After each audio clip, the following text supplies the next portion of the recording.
Hi, I'm Megan Lucey, and my partner, Lauren Berkich, down there practicing social distancing, are here today to talk about child support and the COVID-19 effects it has on anybody who's been recently laid off or reduced hours on child support and alimony going forward.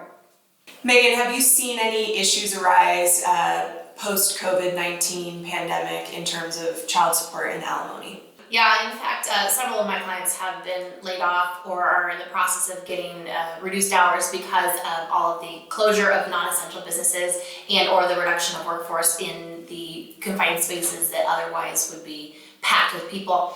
And so everybody is questioning whether or not their child support or their alimony obligations continue. And the answer is yes, absolutely they do. Right. And my advice to them, every single one of them, is if you do get a reduction of hours, a reduction of salary, or just laid off in full, number one, contact me immediately and we will get a modification for child support or alimony on file. That's second, because it does not go retroactive to the date you lose your income. So certainly the longer you wait from when you got laid off or reduced in your salary, the more money you're going to be out of pocket that you're not going to get back. Mm-hmm. What about you? Yeah, I mean, I think I haven't had any specific cases where it's come up yet, but I can see it on the horizon. I mean, things are changing. A lot of our clients in the service industry, especially here in Reno, are out of work. Hopefully not indefinitely, but we just don't know when this is going to end. So I do think it's important that people stay on top of any modification requests because they don't want to let it go too long. And I know it's been tough for us. It's depressing to think about not having work in the future, but I think that people need to plan ahead and stay smart. And even if they think they might be back to work May 1 or whatever, go ahead and get that motion on file because you just never know. And like you said, the court can retroactively modify back to the date of the motion, but court can't retroactively modify at its discretion further than that. So the longer you wait to file, the more child support you're going to have to pay over time. And so with the courts hearing some of these, obviously the courts are going to know that these are emergent to the families that are filing for them, because monetary income is coming down based upon the closure of everything. I mean, the casino business is all shut down and laid off a ton of workers in and of itself. Will the courts hear them, do you think? Do you think they're going to hear them fast? Do you think they're going to just hear them on the pleadings and have orders just be issued based upon numbers at this point? I think it depends on the situation. I would hope, hint to the judges maybe watching this, that they will make some rulings on the pleadings. That's usually in family law, we go to court. On most issues, we have some sort of a hearing. But child support is, I frequently tell clients in my office, family law is so gray. In terms of the advice we're giving, there's very little that's black and white. The one aspect and I won't even call it black and white, I would just say more black and white than others, is child support, because it's a calculation. So I'm hoping that the courts will be able to look at those type of pleadings and see the numbers, especially if both parties agree to the income being earned or not being earned, then I would hope that the court can just do a calculation and get it done. Although if that's the case, then we're probably not filing motions anyway, we're reaching agreements and stipulations, so I don't know. But, and I guess what's your experience with, this is a little bit off topic, what's your experience with the new child support statutes that just came down in February? So it's interesting, obviously they started February 1 of this year, and so we have our toes dipped into it before this madness started occurring, but we haven't gotten so divulged into it that I know all of the details of where everything's going.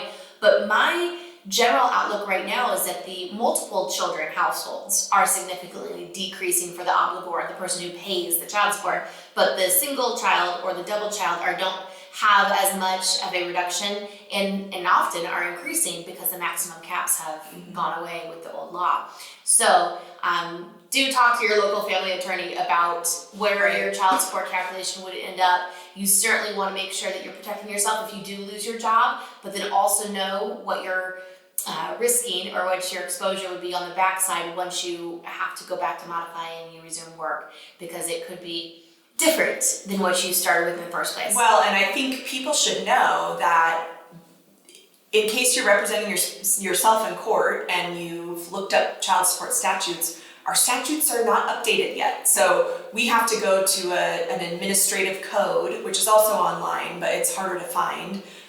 We have to go to an administrative code to actually figure out, to read the new child support statutes, because they haven't been put into our statutes yet. So I think that's important to know, and it's not, I guess, can you tell our viewers more about the actual calculation? And it's not as easy as it used to be. No, definitely not. It's a tiered system now. So there are 3 tiers for every division of child. So with one child, there are 3 different tiers of income and 3 different percentages to be applied. 2 children, 3 children, and 4 plus all have their own individual tiered systems. And so it's not a one size fits all anymore. It's a 3 sizes fits all with various numbers of kids. And it definitely is more complicated. It's not insurmountable. We all can do it. The judges all have their calculations as well, but it's certainly something to take a look at when you talk to your lawyer. Right. What about, have you dealt with any recent issues, or can you foresee any issues that might occur in terms of property during this COVID-19 pandemic? This is interesting. Again, we're just starting to hit the very tip of this problem, and in my recent cases just last week, there's been questions about retirement accounts and what happens with the decreased value based upon the stock markets or based upon the price per share for those particular entities that they owned. And was it based upon the value at the time they filed? Is it based upon the value at the time they got divorced? Or if they're still in negotiations, what's it based upon now?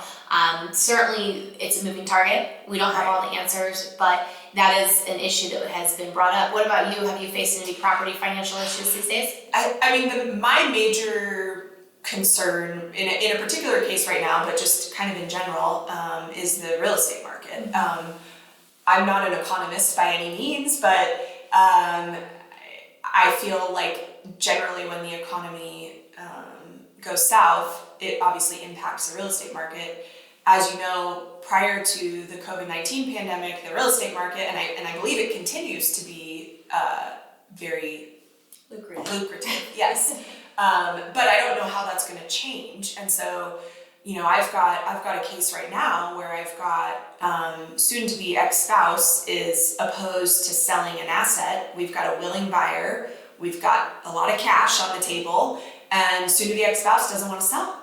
And so now I'm having to file a motion in the court to try and force this sale because I don't know what the next 30 days is going to hold. Right. I don't know if this willing buyer with a bunch of cash is still going to be there. They may not even have the cash to pay for this asset anymore. They may not want to buy it anymore.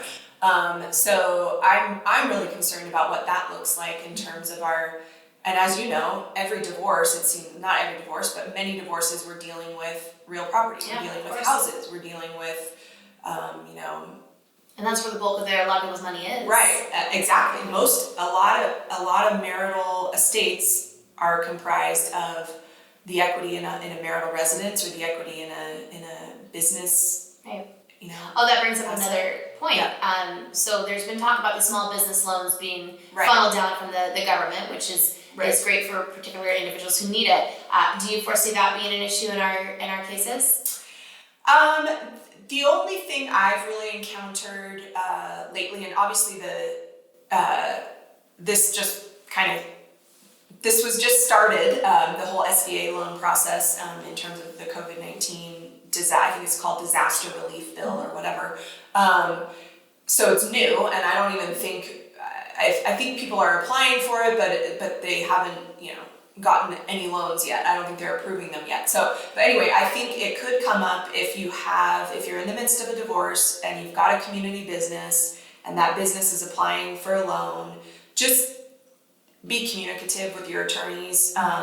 You don't want to take on any new debt, especially what could be very significant debt. If you're in the middle of a divorce, you're probably under a mutual financial restraining order. So you probably are not allowed to take on significant debt, just like you're not allowed to spend a lot of money and you're not allowed to change beneficiary designations, that sort of thing.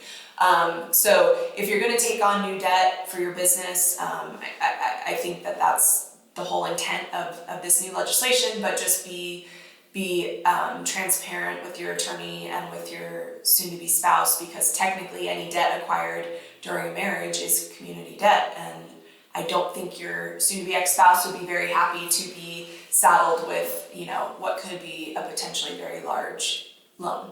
So Or even a reduction of the valuation of business, right? Right. They think it's valued at right, and it may not exactly, be valued at and now you've got a big debt to take away from that value. So Well, we'll just have to keep working and see Yeah. how this shakes out, right? yeah.